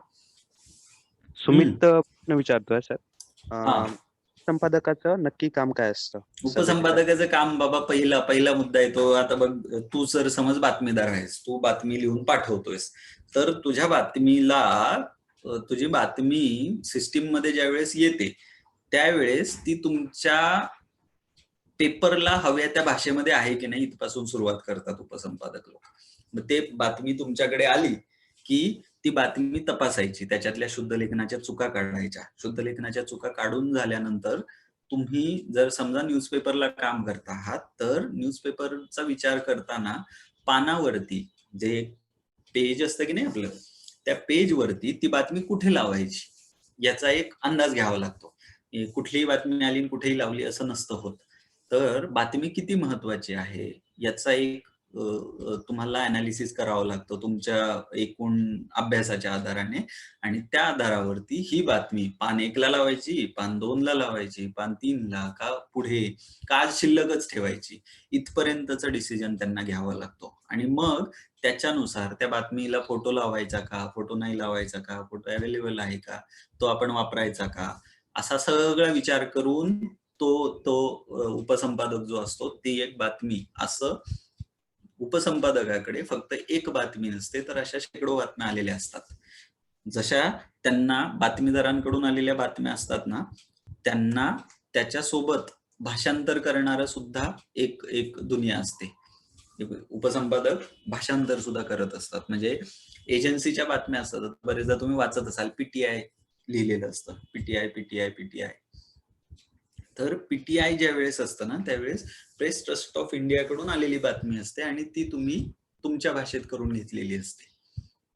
तुम्ही जर मराठीत बातमी देणाऱ्या न्यूजपेपरमध्ये किंवा एजन्सीमध्ये काम करताय, तर तुम्ही ती मराठीत ट्रान्सलेट केलेली असते. तुम्ही जर हिंदीला काम करत असाल, तर तुम्ही ती बातमी इंग्लिशमधून हिंदीत केलेली असते. तर हे भाषांतराचं एक खूप मोठी जबाबदारी असते.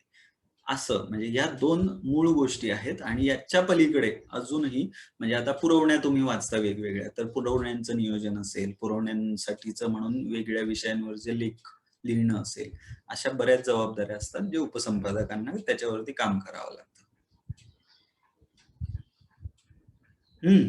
अजून कोणी काही? योगेश शेंडे प्रश्न विचारतात. योगेशचा आवाज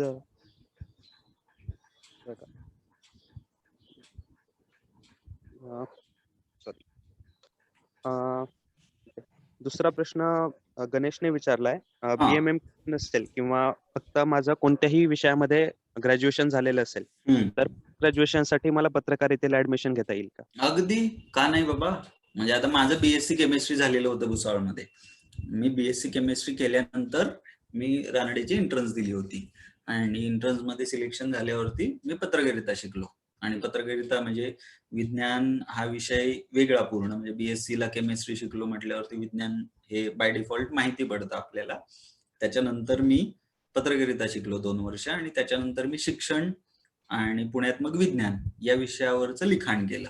आता विज्ञानाचं लिखाण कसं करता आलं, तर मुळात विज्ञानाचा विद्यार्थी असल्यामुळं मला एक विज्ञानाची एक बेसिक माहिती असते ना आपल्याला. आपण ज्या विषयामधलं ग्रॅज्युएशन शिकतो त्या विषयाची आपल्याला किमान बेसिक माहिती आलेली असते, की जी कॉमन माणसाला आपल्याला सांगता येते. आणि ती माहिती तुम्हाला पत्रकारितेच्या आधाराने तुम्ही तुमच्या भाषेत म्हणा किंवा त्या जी कुठली संस्था तुम्ही निवडाल त्या संस्थेच्या भाषेत म्हणा, म्हणजे तुम्ही हिंदीमध्ये काम करणार असाल तर तुम्हाला बाय डिफॉल्ट हिंदीत बोलावं लागेल, तर त्या संस्थेच्या भाषेत म्हणा तुम्हाला मांडता येते. त्याच्यामुळे पत्रकारितेच्या अभ्यासक्रमांविषयी ज्यावेळेस तुम्ही विचार करता त्यावेळेस आम्ही पत्रकारितेचे जाणकार लोक म्हणून आम्ही एवढंच सांगतो की तुमचं जर ग्रॅज्युएशन हे इतर कुठल्याही विषयात असेल तर त्या विषयाचा तुम्हाला पत्रकारितेमध्ये नक्कीच फायदा होतो. तुम्हाला पत्रकारितेसाठी यायसाठी काय करावं लागतं मग, तर ज्या कुठल्या जर्नलिझम स्कूल्स आहेत त्या स्कूल्स साठीची ऍडमिशन प्रोसेस ही वेगवेगळी असते. आता आमच्याकडे रानडे इन्स्टिट्यूटमध्ये म्हणाल तर एंट्रन्स एक्झाम असते आणि एंट्रन्स एक्झाम देऊन तुम्ही क्वालिफाय झालात तर तुम्हाला ऍडमिशन असतं. असं प्रत्येक ठिकाणी आहे. ज्या त्या संस्थांच्या प्रोसिजर्स वेगळ्या आहेत. तुम्ही तिथल्या म्हणजे तुम्हाला जिथे कुठे शक्य असेल त्या संस्थांच्या हिशोबाने तुम्ही तयारी करा. तुमचं ग्रॅज्युएशन हे नक्कीच महत्वाचं असतं. तर असं काहीच गरज नाहीये प्रत्येक वेळी की तुमचं मूळ बॅचलर जे आहे ते बीएमएम म्हणजे काय बॅचलर्स इन मीडियाच हवं, अजिबात नाही. तुमचं नसलं तरी चालतं, हरकत नाही. तुम्ही तयारी तशी करा फक्त. गणेश म्हस्केने प्रश्न विचारलाय. सिटीजन जर्नलिझम नागरी पत्रकारिता. सिटीजन जर्नलिझम हा जर्नलिझमचा एक नवा फॉर्म आहे आणि आपण मगाशी न्यू मीडिया विषयी ज्यावेळेस बोलत होतो त्यावेळेस न्यू मीडियाने तुमच्या आमच्यासाठी जर काय केलेलं असेल तर आम्हालाही पत्रकारांसाठीच्या ज्या काही गोष्टी अवेलेबल होत्या अगोदर पत्रकारांसाठीच्या, त्या आपल्यालाही अवेलेबल करून दिलेल्या आहेत. त्याच्यामुळे तुम्हाला काय शक्य होतं, तर तुम्ही सुद्धा बातमीदारांसारखं काम करू शकता. तुम्ही सुद्धा तुमच्या भागातली समस्या एखाद्या विशिष्ट ऑर्गनायझेशन पर्यंत पोहोचवू शकता. आता नागरी पत्रकारिता म्हणजे काय असतं, तर नागरिकांनी केलेली पत्रकारितेसारखी काम. त्याला पत्रकारिता कधी म्हटलं जातं, ज्यावेळेस तुम्ही एखाद्या ऑर्गनायझेशनसाठी ते काम करत असता. आता तुम्ही जर Facebook वरती तुमच्या समस्या लिहित असाल, तर लोक एक जनरली प्रश्न हां, आकाशने विचारलाय, हां. जॉब सिक्युरिटी किती आहे या क्षेत्रामध्ये? हे बघ बाबा, पत्रकारितेचा विचार करताना म्हणजे आम्ही तरी अजूनही म्हणजे इथे लोकांचं जगणं सिक्युअर नाहीये, तर जॉब सिक्युरिटीची गोष्टही येत नाही. सिंपल आहे. म्हणजे पत्रकारितेचा विचार करताना जॉब सिक्युरिटी, 11 ते 5 जॉब असा जर विचार असेल डोक्यामध्ये, तर हे होत नाही. पत्रकारितेत तुम्ही मोकळेपणाने काम नाही करू शकत. पत्रकारितेकडे वळायचं असेल, तर तुम्हाला मुळात खूप धीट व्हावं लागतं. म्हणजे जॉब सिक्युरिटी म्हणजे अजिबातच जॉब सिक्युरिटी नाहीये असं म्हटलं तरी चालेल. जॉब सिक्युरिटी कधी तुमच्या हातात असते, ज्यावेळेस तुमचं काम तोडीचं असतं. म्हणजे तुम्ही तुमच्या संस्थेसाठी ॲसेट हवा ना मित्रा. तू जे काही तुझ्या विषयामध्ये लिहिणार आहेस, ते तुझ्या विषयात दुसरं कोणीच लिहू शकणार नाही किंवा सांगू शकणार नाही इतक्या ताकदीचं लागतं. तर तुझी संस्था तुला नोकरीवर ठेवते. लक्षात येतंय का हे? जर योगेश बोराटे आज महाराष्ट्र टाइम्ससाठी बातमी देऊ शकणार नसेल, तर नोकरीवर काय ठेवेल ना संस्था? त्याच्यामुळे आमच्या फील्ड विषयी जॉब सिक्युरिटी ही नसते. हे गृहीत धरून आम्ही चालतो. आणि काय म्हणजे फॅक्ट आहे ते, की तुम्हाला खूप ताकदीने काम करावं लागतं आणि त्याच्यानंतरही तुम्हाला ॲश्युरिटी नसते, की पत्रकारितेमध्ये तुम्हाला चांगल्या पगाराची नोकरी मिळेलच याची तुम्हाला शाश्वती देता येत नाही. आणि हे फॅक्ट आहे. याच्याविषयी म्हणजे उलट मला कौतुक आहे तुम्ही हा प्रश्न विचारला तुम्ही. कारण काय होतं, तर मगाशी जसं सुरुवातीलाच मी जे बोललो ना, की ग्लॅमरमध्ये तुम्ही लोक अडकता, तुम्ही वस्तुस्थितीपासून पळता. तुम्ही ही वस्तुस्थिती आहे आणि ही कबूल करून मग जर तुम्ही उतरत असाल, तर तुम्ही ताकदीने काम करता. का? तर तुम्हाला मुळात माहिती आहे, की या फील्डमध्ये काय गरज आहे, कसं असतं. जर तुम्हाला माहिती नसेल, तर तुम्ही भाबड्या समजुतीनेच फिरणार. वाह! वाह! वाह! मी खूप मोठा माणूस आहे. असं नाही होत. कोणत्या भाषेमध्ये पत्रकारितेसाठी जास्त संधी उपलब्ध आहेत? मराठी, हिंदी, इंग्रजी? आता बघा मित्रांनो, आता काय झालेलं आहे ते तुम्हाला भाषेच्या संदर्भाने सांगतो थोडंसं. अगोदरचा एक काळ असा होता, की भारतामध्ये इंग्रजी भाषेमध्ये खूप जास्त संधी होत्या. का? तर त्यावेळेस इंग्रजी एक्सपांड होत होती. लोक वाचणारे वाढत होते. भरपूर प्रमाणात होत होतं आणि भरपूर चांगला पगारही मिळत होता. दोन्ही गोष्टी होत्या. नंतरच्या काळात काय झालं, आपल्याकडे जसं तंत्रज्ञान विकसित होत गेलं, तसं भाषिक तंत्रज्ञानही विकसित व्हायला लागलं. म्हणजे आता मला खूप छान वाटतंय, की तुम्ही जे काही प्रश्न चॅटमध्ये टाकताय, ते बहुतेक तुम्ही मराठीतही टाकताय. आता आम्ही मराठीत चॅटिंग करू शकतो, मराठीत लिहू शकतो. आता आपल्याला ते मराठीत इंग्रजी अक्षरं वापरून मराठीत शब्द लिहायची, म्हणजे शब्द लिहायचा आहे तर एस-एच-ए-बी-डी असं लिहायची आता गरज नाही उरलेली. तर हे तंत्रज्ञानामुळे शक्य होत गेलं आणि याच्यामुळे काय होत गेलं, की मोठा एक भाषिक जाण असणारा जो एक गट आहे ना, तो पत्रकारितेसाठी ओपन व्हायला लागला. याच्यामुळे काय होत गेलं, की जो एक आधी पूल होता की नाही, की जो फक्त इंग्लिश किंवा राष्ट्रीय माध्यमांच्या भाषांमध्ये मर्यादित राहिला होता. तो आता स्थानिक भाषांकडे वळायला लागलाय. म्हणजे अगदी स्थानिकात स्थानिक म्हणजे आता तुमच्यापैकी किती जणांना ते खासरे टीव्ही वगैरे प्रकार माहिती आहेत मला माहिती नाही. पण अगदी स्थानिक भाषांमधला आशय आता यायला सुरुवात झालेली आहे. आणि त्याच्या आधारावरती पत्रकारिताही सुरू झाली आहे. म्हणजे काही-काही टेलिव्हिजन चॅनल्समध्ये खास त्या बोलीभाषेतले म्हणजे वऱ्हाडी बोलीभाषेतले बुलेटिन्स किंवा काय कोल्हापुरी बोलीभाषेतले तिथले लोकल भाषेमधले बुलेटिन्स अशा पद्धतीने वेगवेगळे प्रयोग ऑलरेडी करून झाले आहेत. त्याच्यामुळे आता भाषा हा काही तितकासा म्हणजे काय म्हणता येईल त्याला सीरियस मुद्दा अजूनही आहे, पण ज्याच्या आधारावरती तुम्हाला म्हणजे मर्यादा येतील अशी परिस्थिती आता राहिलेली नाही. तुम्ही कुठल्याही भाषेत काम करा, पण तुमचा कंटेंट दर्जेदार हवा. हाच एक मूळ म्हणजे आमच्या पत्रकारितेच्या क्षेत्रात कंटेंट जर तुमचा तगडा असेल तर तुम्हाला मरण नाही एवढं सांगितलं जातं. तुम्ही कंटेंट कसा मिळवता आहात, तुमचे सोर्सेस किती आहेत, याच्यावरती तुमचं कौशल्य आणि तुमचं पत्रकारितेमधलं स्थान डिपेंड असतं, सांगितलं जातं. मुक्त पत्रकारितेसाठी किती संधी उपलब्ध आहेत? काय करणार बाबा, मुक्त पत्रकारिता म्हणजे तुम्ही हौशे खातर पत्रकारिता करणार, तुम्हाला पगार नाही मिळणार, काय नाही मिळणार, काय नाही मिळणार, मानधन तेही महिन्या 2 महिन्यातून एकदा मिळणार. असं काम करायचं असेल तर तुम्हाला संधीच संधी आहे. त्याच्याही पलीकडे सांगतो, तुम्ही स्वतःचा ब्लॉग लिहा, तुम्ही स्वतः फेसबुकवरती तुमचं काही जे काही असेल व्यक्त होत राहिलात तर ती मुक्त पत्रकारिताच आहे ना. तुम्हाला कुठे काय गरज आहे, म्हणजे काय तुम्ही लोकांसाठीच करायचंय तर अशा माध्यमांवरती या की जिथे भरपूर लोक आहेत, तुम्ही लोकांपर्यंत पोहोचलेले असता. समजतंय का, फरक आहे याच्यामध्ये. आणि हे ज्यावेळेस तुम्ही करायला सुरुवात करता, तुम्ही माध्यम वापरा ना, म्हणजे माध्यमांकडून तुम्हाला वापरलं जातंय असं नको ना व्हायला. सुमितचा अजून एक प्रश्न आहे. काही प्रश्न वरती राहिलेले आहे वैभव, वरती काही राहिले सुटलेले आहेत. सुमित कुलकर्णी घ्या, बिंदास घ्या, विचारा, काय काही विचारायचं ते विचारा. मराठी वर्तमानपत्रांच्या पुरवण्यात हा काय सप्तरंग हे पुरवण्याचे असतात, त्यांना पैसे मिळतात का सगळ्या लिहिणाऱ्या लेखकांना, मानधन मिळतात? डिपेंड्स असतं बाबांनो. म्हणजे कसं असतं, ज्या वेळेस संस्था तुमच्याकडे मागणी करतात त्यावेळेस संस्था तुम्हाला मानधन देऊ शकतील. आणि हे सुद्धा काय म्हणजे त्यांच्यावरती सुद्धा कंपल्शन नसतं आणि तुमच्यावरती सुद्धा कंपल्शन नसतं.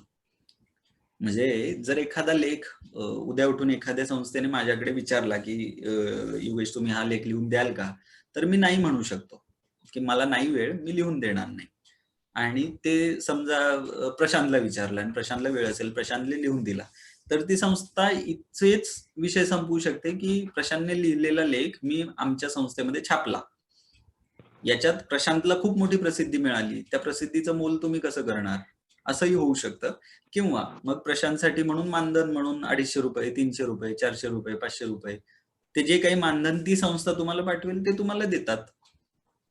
डिपेंड्स. जर मोठा लेखक असेल तर मोठ्या संस्था जनरली मोठ्या लेखकांकडून ज्यावेळेस लेख लिहून घेतात, त्यांच्या मागणीनुसार लेख लिहून दिले जातात, त्यावेळेस मानधन देतात आणि चांगलं मानधन असतं, म्हणजे असं नाही. पण त्याच्यासाठी पुन्हा लेखक कोण आहे याचेही पॅरामीटर्स ठरलेले आहेत. कुठल्या लेखकाला मानधन द्यायचं याचा संस्था विचार करते. त्याच्यामुळे म्हणजे लिहिलाय लेख, मी लिहिलाय म्हणजे लेख छापलाच पाहिजे असं काही नसतं.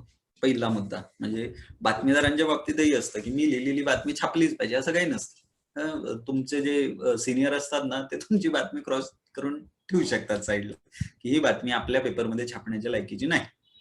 म्हणजे असं नसतं की बातमीदारांनी लिहिली म्हणजे प्रत्येक बातमी छापूनच येईल, असंही होत नाही. उपसंपादक त्याच्यातल्या चुका काढतात. उपसंपादकाला वाटलं की याच्यात खूप जास्त चुका आहेत, मागे ठेवा, मागे ठेवली जाते. वृषालीने प्रश्न विचारलाय, एका वर्षासाठी काही कोर्सेस आहेत का पदवी एका वगळता? वर्षासाठीही काही कोर्सेस आहेत. म्हणजे मग अशी जसं मी बोलताना म्हणालोय की डिप्लोमा कोर्सेस आहेत, तर त्या डिप्लोमा कोर्सेसमध्येही तुम्हाला म्हणजे डिप्लोमा कोर्सेस इन जनरल आपल्याकडचे जे डिप्लोमा कोर्सेस आहेत ते पार्ट टाइम डिप्लोमा कोर्सेस असतात. त्याच्यामध्ये तुम्हाला प्रॅक्टिकल ओरिएंटेशन भरपूर मिळतं आणि त्याच्या आधारावरती तुम्ही भरपूर चांगल्या पद्धतीने म्हणजे आता रानडे इन्स्टिट्यूट मधले डिप्लोमाच्या कोर्सेस च्या आधारे बऱ्याच लोकांना म्हणजे खूप चांगल्या चांगल्या संस्थांमध्ये आता एबीपी असेल, TV9 असेल, अगदी फॉर दॅट मॅटर BBC असेल, इथपर्यंत पोरं गेलेली आहेत. म्हणजे असं काही नाहीये की तुम्ही कोर्स काय मास्टर्सच करायला पाहिजे किंवा डिप्लोमाच करायला पाहिजे. तुमच्याकडे असणारा वेळ, तुम्हाला असलेली आवड निवड आणि तुम्ही किती इनपुट देऊ शकणार आहात याचा विचार तुम्ही करून जर कोर्सेसची निवड केली तर तुम्हाला जास्त फायदा होतो. हे साधं गणित आहे आणि हे कुठल्याही कोर्सेससाठी तितकंच लागू आहे. म्हणजे मी फक्त तुम्हाला पत्रकारितेच्या हिशोबानेच नाही सांगणार, तुम्ही इतर कुठलाही कोर्स करा, पण स्वतः ठरवा की आपल्याला काय करायचं आहे. स्वतःची आवड निवड, स्वतःला असणारा इंटरेस्ट खूप जास्त महत्वाचा असतो. करिअरच्या हिशोबाने सुद्धा त्याला महत्व आहे.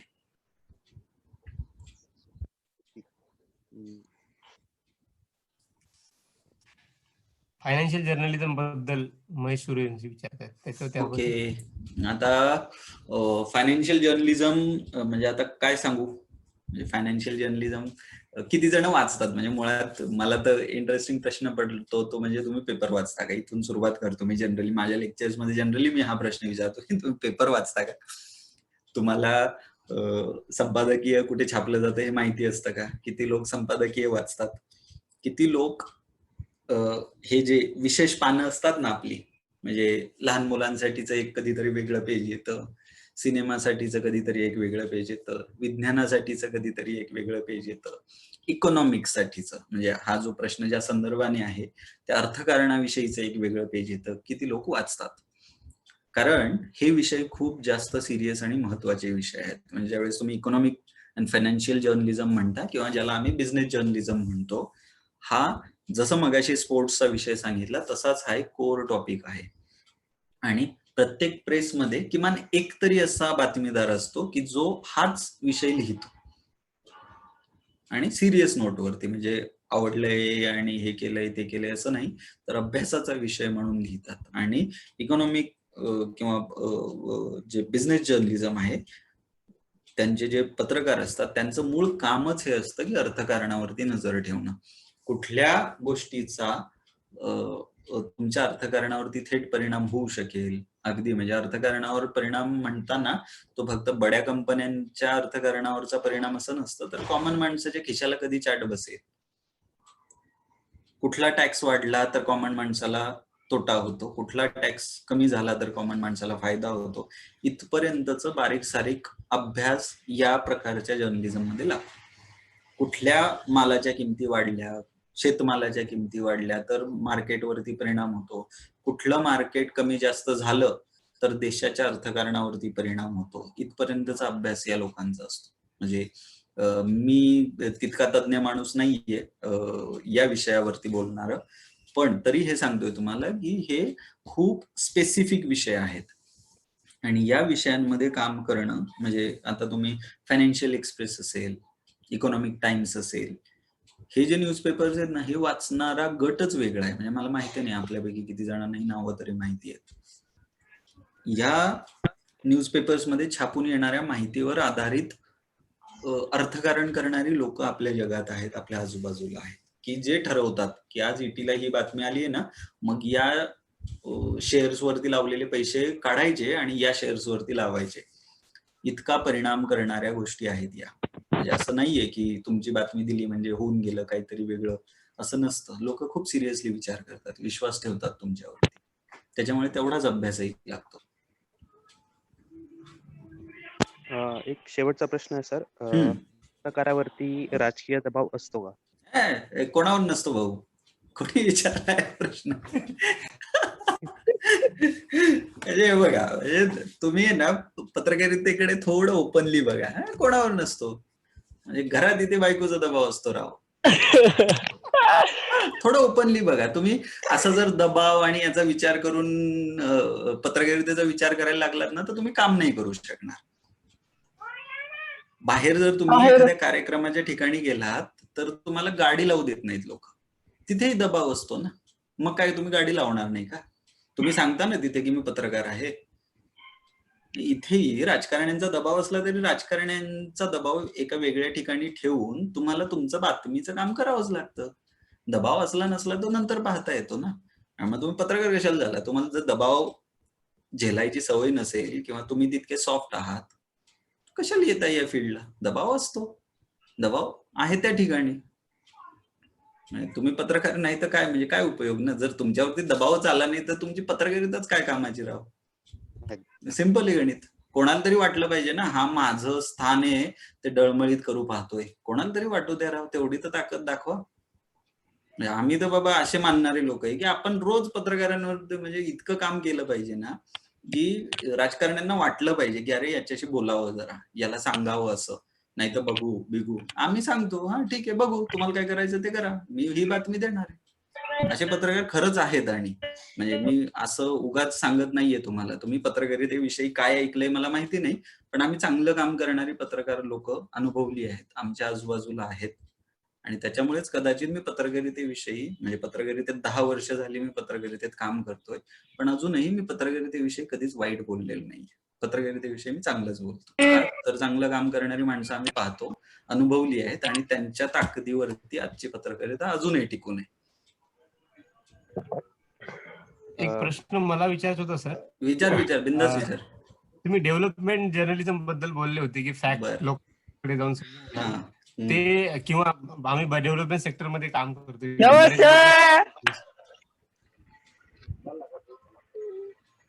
कोणीतरी खूपच जास्त खुश झालं का? डेव्हलपमेंट लेक्चर चालू ऑनलाईन. बर, डेव्हलपमेंट विषयी तुम्ही बोलताय तर डेव्हलपमेंटचं सांगतो तुम्हाला. डेव्हलपमेंट कम्युनिकेशन हा एक खूप मोठा सेक्टर आहे आणि म्हणजे मगाशी मी त्या स्लाइड मध्ये एनजीओचाही उल्लेख केला होता. तर एनजीओ साठी ज्यावेळेस तुम्ही लिहिता की नाही पत्रकार म्हणून किंवा पत्रकारितेचे जाणकार म्हणून, त्यावेळेस तुमची लिहिण्या बोलण्याची शैली वेगळी लागते. म्हणजे पत्रकारितेमध्ये काम करत असताना तुम्ही म्हणजे आता जे आपण बोलत होतो त्यालाच कंटिन्युएशन मध्ये घेतो हे सगळं, की तुम्ही दबाव बिबाव मानत नाही कुठलेच, काहीच नाही. चल बघून घेऊ आम्ही, आमच्याकडे ह्या फॅक्ट्स आहेत, आम्ही त्या फॅक्ट्स लोकांसाठी मांडतो आहोत, आम्ही लोकांसाठी काम करतो आहोत, ही एक जाणीव असते आपल्या मनात. ज्यावेळेस तुम्ही डेव्हलपमेंटमध्ये काम करताना त्यावेळेस तुमचा मोटिव्ह ठरलेला असतो की तुम्हाला लोकांच्या डेव्हलपमेंटसाठी हे करायचं आहे. पत्रकारितेमध्ये काम करताना तुमचा मोटिव्ह तसा काही नसतो. तुम्हाला एकच कळत असतं, तुम्ही फॅक्ट लोकांसमोर मांडता आहात, लोकांच्या फायद्याच्या आहेत, लोकांना माहिती पडल्या पाहिजेत अशा फॅक्ट्स आपण बातमी म्हणून मांडत असतो. उद्या शहरात पाणी येणार नाही, बातमी वाचता की नाही तुम्ही? ही बातमी असते. उद्या शहरात पाणी येणार नाही म्हटलं की शहरातले जेवढे लोक असतात ना तेवढे आज ती तजवीज करून ठेवतात किंवा उद्याच्या तयारीने असतात. ही बातमी झाली की उद्या शहरात पाणी येणार नाही. ज्यावेळेस तुम्ही विकासासाठीच्या बातमीचा विचार करता की नाही किंवा विकासासाठीची पत्रकारिता विचार करत असता, तुम्ही याच्या पलीकडे गेला आहात. आज पाणी येणार नाहीये तर पाणी न येण्याची कारणं काय काय असतात, पाण्याचं नियोजन केलंय की नाही, पाण्यासाठी आपल्या आजूबाजूचे शहराच्या आजूबाजूचे जे पाणी साठे आहेत त्या पाणी साठ्यांचं नियोजन कसं आहे, कोणी केलं आहे, ते नियोजन करत असताना तुम्ही कुठल्या कुठल्या पॅरामीटर्स वरती काम केलं आहे आणि त्याच्या पलीकडे मग लोकांना नेहमी काही गोष्टी उपलब्ध राहतील या पद्धतीने, म्हणजे पाण्याचं साधं नियोजन असेल तर ते जर तुम्ही करू शकलात, ते तुमच्या पत्रकारितेमधून लोकांपर्यंत पोहोचवू शकलात, तर कदाचित अशा बातम्या पाणी नाही असं देण्यापेक्षा तुम्ही पाण्याचं नियोजन वेगळ्या पद्धतीने लोकांना शिकवत आहात. अप्रोच मधला फरक आहे इथे आणि हाच अप्रोच मधला फरक तुम्हाला डेव्हलपमेंट कम्युनिकेशन मध्ये खूप जास्त उपयोगाचा असतो. म्हणजे युनेस्को झालं, युनो झालं, या खूप मोठ्या ऑर्गनायझेशन्स आहेत की ज्या डेव्हलपमेंट सेक्टरला काम करतात, तुम्हाला जास्त माहिती असतील माझ्यापेक्षा. त्यांच्या स्पेशल पोझिशन्स असतात डेव्हलपमेंट कम्युनिकेशन करण्यासाठीच्या लोकांसाठीच्या. डेव्हलपमेंट कम्युनिकेशन ऑफिसर्स असतात त्यांचे. तर तिथे तुमचे माइंडसेट्स खूप वेगळे लागतात. मगाशी जे म्हटलं ना की तुम्हाला लोकांचं ऐकून घेण्याची एक मानसिकता लागते. लोक काय म्हणतायत हे ऐकून घ्या आणि मग लोकांना लोकांच्या जवळपासची वाटणारी जे समस्या असतात लोकांच्या भाषेत त्यांना त्यांची उत्तरं द्या. याच्यासाठी खूप जास्त स्किल्स लागतात आणि डेव्हलपमेंट जर्नलिझम म्हणा किंवा डेव्हलपमेंट कम्युनिकेशन म्हणा, तुम्हाला त्याच्या आधाराने काम करावं लागतं.